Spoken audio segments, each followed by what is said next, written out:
Hey garden friends, this morning I wanted to take you along as I collect seeds here. We're in mid-August now. Many seeds are ripe and ready to be collected. And yeah, I was going to show you how I do it. It's super easy, and some of them I actually go ahead and sow at this time of year. If they've gone to seed this time of year and they are a hardy perennial in your area, you can sow the seeds when you collect them. So let's get rolling on our first seeds to collect. Now, even though I have tons of echinacea, none of the seeds are ripe yet for collecting, so those will have to wait until they are.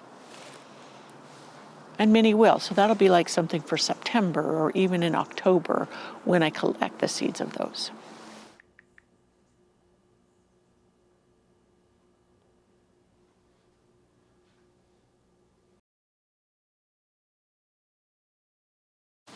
So right here are some of my crazy daisies. These are crazy daisies are a Shasta daisy. You can start from seed. And the first thing I do is I test to see if it's ready. I just run my thumb along the surface, and you see how those are pulling out. Hopefully it is in there readily. That means it's ready. So I get a tub. I use recycled items all the time, but the wider the rim, the easier it is to catch. You make sure you catch them. And I just cut it in there. So I'll do this again. You see how those aren't pulling, and there's a lot of green in there. So those really aren't all the way ripe yet. I can wait a week on that one. So let's try this one. Nope. Now I try to get them as ripe as possible. That one is good. That one is coming out readily. So I'll do all of these the same. Yeah, that one's drier too. And these, I'll cut the stems back. Now sometimes it looks like there's a bud down there. It will create a rebloom, not always. Some Shasta daisies don't rebloom as readily as others. And so, yeah, these ones are just waiting. So those could wait another week or two. And that's how easy it is to collect Shasta daisy seeds. Down here is the Galardia blanket flower, and you see these little pom-poms.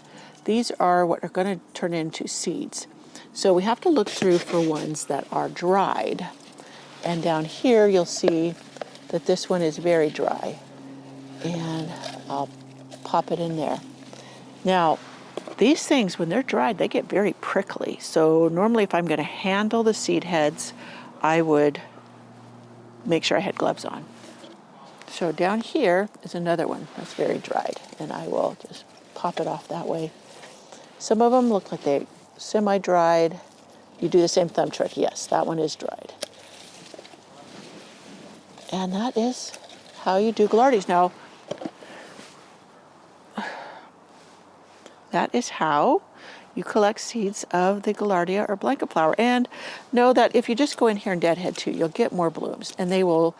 Those blooms, like these blooms here, they will continue until frost.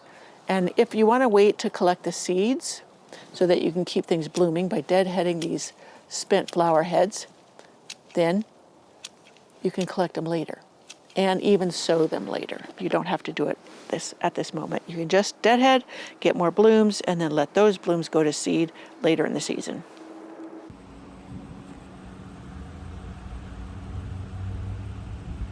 So this is my Coropsis, aka Tickseed, and I should have been out here deadheading sooner. I will go ahead and deadhead this, but here's a seed pod that's ready to be picked from. In fact, ideally you'd want them not to be quite so open, but you have to be very gentle because they'll drop their seed before you even could collect them if they've already opened this way. Now let me see if I can find one that isn't opened, which is better. Okay, yes, here it is. I'm just going to cut it off and bring it to the camera. But this is one that hasn't fully opened yet. And all the seeds are in there, so it hasn't dispersed any of them. You'll get the most seeds. But you can still go along and collect the seed pods that have opened. There's still some seeds in it. Now, I would say that the benefit, or I should say, yeah, the benefit of collecting your own seeds is there's going to be a super abundance. And you can go sow them in another place of the garden that you want this plant. And when you sow in abundance, you are, oops, I just cut off a bud, guaranteed some flowers. If these are hardy in your zone, in your conditions, then yes, you will get flowers. Now you see this one right here is starting to ripen. See how it's turning dark? Well, actually, see, some of the seeds are falling out. So it is actually ready to be harvested from. Now, I wouldn't have realized that until I tried it. But ideally, I like to have them good and dried, and then I know they're at their ripest. And yeah, so I'm just going to deadhead while I'm here, because this will continue to bloom for the rest of the summer if I keep up with this deadheading. I can collect these seeds and then just come in here. I think I'll get my hedge trimmers because there's so many that need to be trimmed off. I can do it at once and then it'll reflush and bloom on till frost.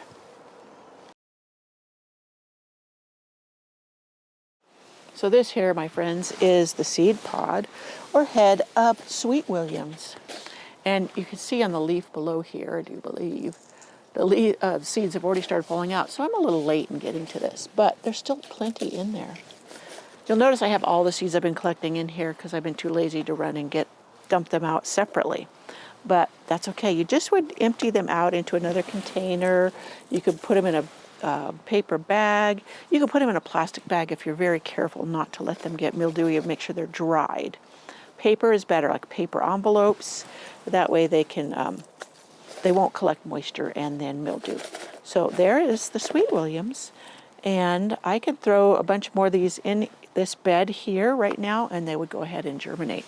So you'll also see right here, let me scoot you up,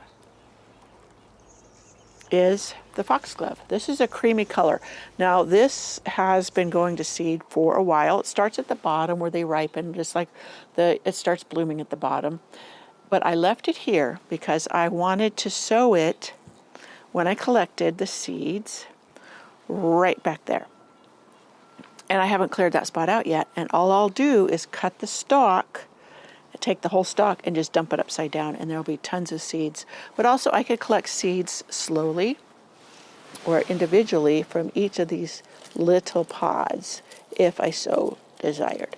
So some of these have already dropped much of their seeds, but many higher up especially have not yet. Let me see, the seed pods are still upright. See, upright, and they haven't really quite dropped them. So you want to get them sooner rather than later so that you don't lose a bunch. And if I would have started like when they started to go to seed at the bottom and collecting them, then I could have let the rest ripen and just collected some from the bottom to make sure I got what I wanted. But many times, like I said, I'll just cut the whole stalk down, turning it upside down over the area that I want to plant them to get flowers from them the next season. If you plant many of these early, then you will get flowers next summer. I wanted to make sure and tell you and note, I have told you in the past, but Coneflower, this is a hybrid, sterile hybrid. Even though it will produce seed, it will not germinate. Those seeds will not germinate because this is sterile, meaning it just doesn't cross-pollinate, it doesn't do anything like that. So no matter how hard I tried, I could not get this to germinate or come back from seed. This one I have to divide. This one's done blooming, so I could cut it back so I can get some more blooms. So just made sure that the ones that you collect seed from are not sterile hybrids.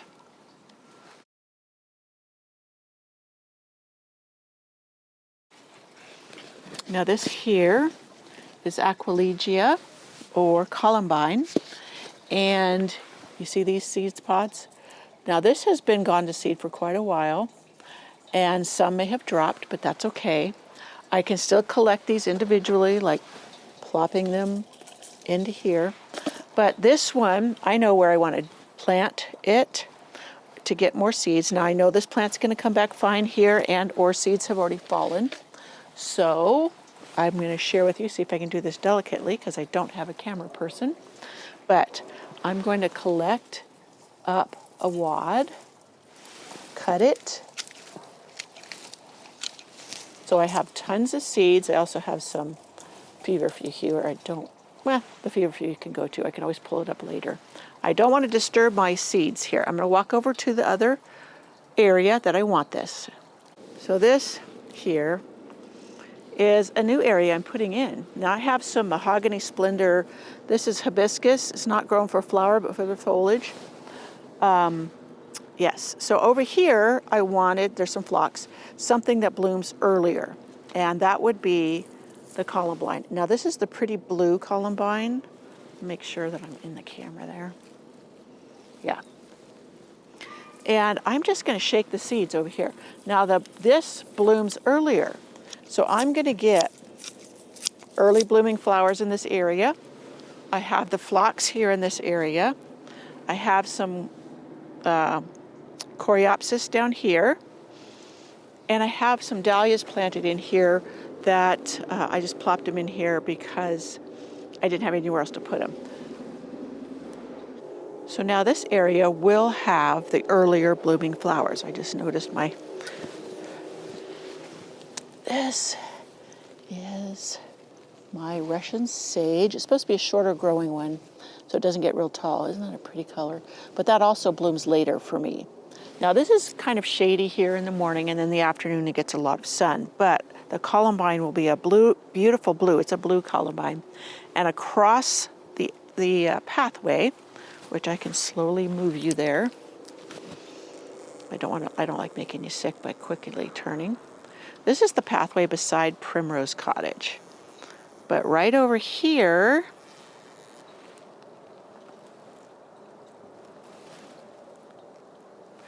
is some more of the blue Aqualia. Can you see back there? And yeah, that grows right here. So having one across the path would be beautiful continuity. So this I can pull up, and I think I'm going to put this in the front entrance garden where I have my artist garden, where I had the blue and orange flowers in peachy colors. So I'm going to carry this up there and do exactly what I did here, and that way I'll get the early blooms in that garden bed. I don't think I have anything there that blooms early.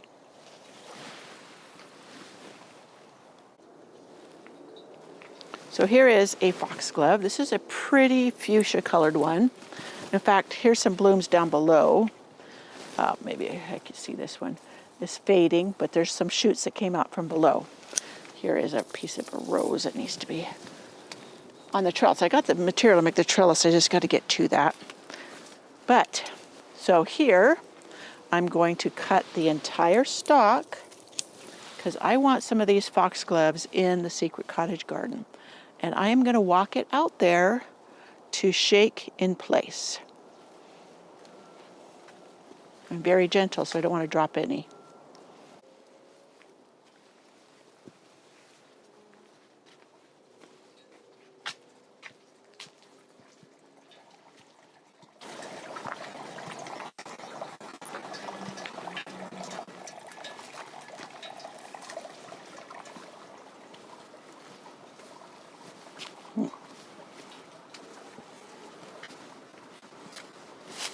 So way back here is where I'd like to have them come.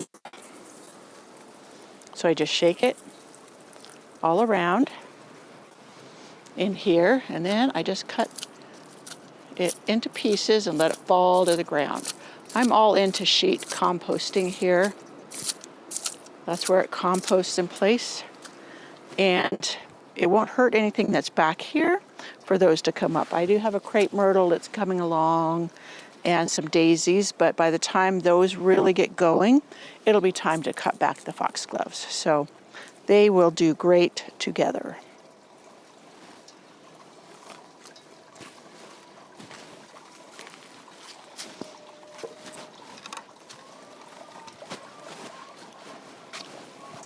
Now, I don't even have to press them down in the soil, walk on the soil or anything, because once the rains start, it's going to bury those seeds and press them down into the soil. So it's just scatter them. That's how it would be done in nature. Nothing comes along and pats it down. So that's what I follow. I follow how nature plants its seeds. So out here today, this is just a extra point So out here, I couldn't help but sharing, walking by this Gertrude Jekyll rose. And then right here are some sweet peas. This is a Royal Wedding. The scent is just awesome.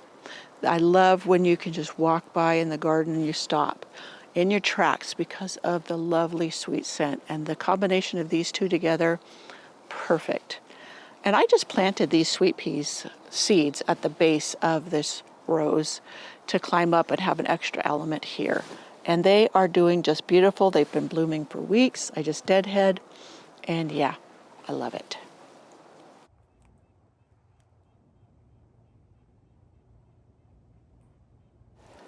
This here is feverfew. Now, I rarely take this around and reseed it, unless I know it's the double and I want it in other areas. But this reseeds itself so readily, I just let it, and then I edit, and they come up everywhere around the garden. Now, if that bothers you, all you have to do is keep them deadheaded and they won't reseed. But I love how they reseed. They're super shallowly rooted, pull up easily, but they're just an added accent in the garden. And if you cut them back like in May, they will bloom shorter. Mine do tend to get a little bit tall, and that would be an option. They do bloom later if you chop them back in May. Once they bloom and you deadhead them, they will rebloom, and then they rebloom usually shorter. They get tall if they get a lot of water. If they're in areas where they're very dry, then they do bloom shorter.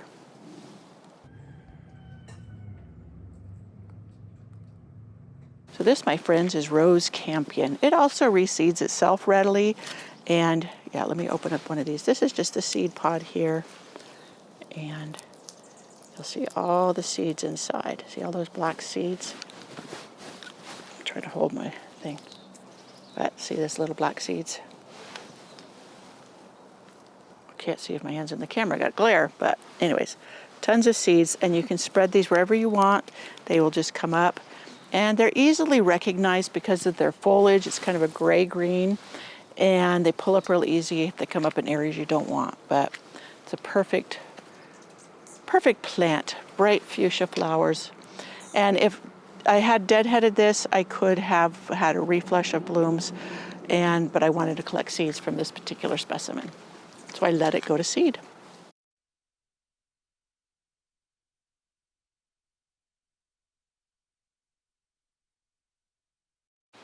So we never want to forget the beautiful hollyhock. Now these seeds, you see how they're papery and brown? Perfect. Perfect for taking the seeds pods off. If you wait much longer, they will be open and will have spread more of the seeds. But see here, this one's a little bit more open here. And one thing about if you have a lot of colors in your garden, these seedlings or the next plants may be a different color than what you collect. I have light pink, dark, this is a darker pinky red. I have white, which I absolutely love the white. And yeah, that's how easy it is to collect the seed. And being that the seeds are ripe, I've mentioned this before, I could go ahead and sow these, just toss them out in the areas that I want hollyhocks to come up next year, and they will come up. Now hollyhocks, some people say they're a biennial. They can act as a perennial as well. I have a few that have acted as a perennial over the years. But this year, they really struggled. I don't know what problem with them, but they didn't bloom as prolifically, and yeah, so I'm just gonna make sure I take out the root mass of the ones that have been acting perennial, and I'm just gonna start fresh seeds.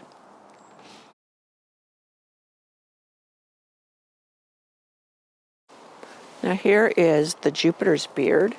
A lot of the seeds are gone, but you can see right here the little fluffies. Let me see if I can get this up closer to the camera for you. See the little fluffies? That's the seed heads. And that they blow on the wind. Whoop, that didn't come off, so it wasn't ready. But that's the seed. And when these are ripe enough, the fluffy part gets caught by the wind and it flies away and plants itself. I have plenty of seedlings in this area.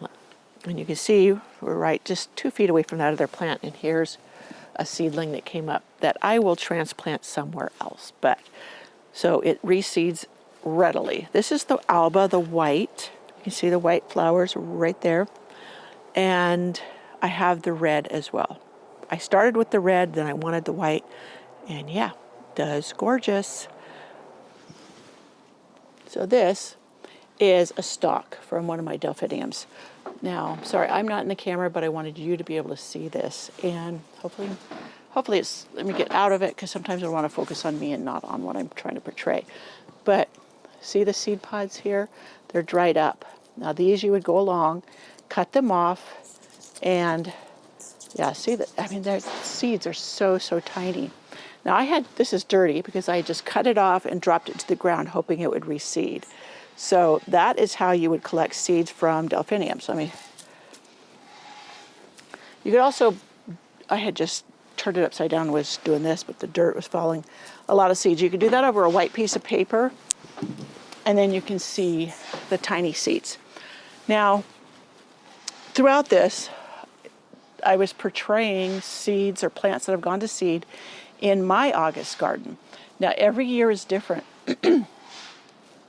for me because our summers are different. This was a very coolish summer for us. Now, I don't mean cool as in we didn't get above 80 degrees. We had many days that were only in the mid 80s, nights into the 50s, upper 50s. And then we just had a heat spell, which was we got into the 90s, and the nighttime temps were in the 60s.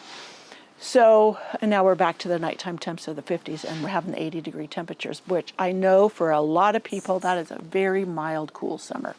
We have enjoyed it thoroughly. We haven't had to use air conditioning or our swamp cooler or anything like that. Just a few fans in the evening when it's getting muggy in the house, and it has been fine. So my point with that being is when the seeds ripen will be determined by how hot it was, how long it was hot, the nighttime temperatures, your local conditions, and any given year that can be different. In times past when we had super hot summers, I would have been able to collect seeds a couple weeks sooner. This is halfway through August. And I can collect seeds on through because a lot of plants I will deadhead until I decide to let them go to seed, like the Rudbeckias, that's black-eyed Susans, the Coneflowers and whatever. They won't be ripe if I let the seeds the plants keep going without deadheading them from here on out until September. But if I keep deadheading them, then they may not ripen until October. So you see how that can vary. So just telling you that so you know, because I'll get a lot of comments from people saying, oh, mine ripened 2 weeks ago, or mine ripened in July, and I'm in Texas, whatever, and those plants aren't blooming for me anymore. That's right. That's because everything's determined by your local conditions, and that's why I tell you don't go by zones. I just had a viewer I was talking about roses in my last video, and she commented that her roses are struggling. She's an 8B, zone 8B, like I am, and her roses are really having a hard time from the sustained heat in Texas. So an 8B here is not the same as an 8B in Texas. It's not the same as an 8B up in Washington State. You get the picture. So don't go by your zones. Make sure you go by your local conditions as far as when things can be done. I only put August in the title for when you can collect these because it seems to be people are looking for that. And that's why I add this addendum.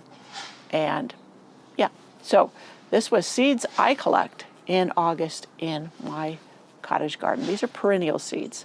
Now, seeds for annuals are not much different. The annuals that are going to seed, you can collect seeds and then you sow them, not like I would with perennials, hardy perennials this time of year. I would sow them closer to springtime, just like 6 or 8 weeks before I could put them out in the garden. So that, my friends, is this video on collecting seeds from your garden so that you can either start them in containers or you can direct sow them in your garden. So I'll see you in my next video.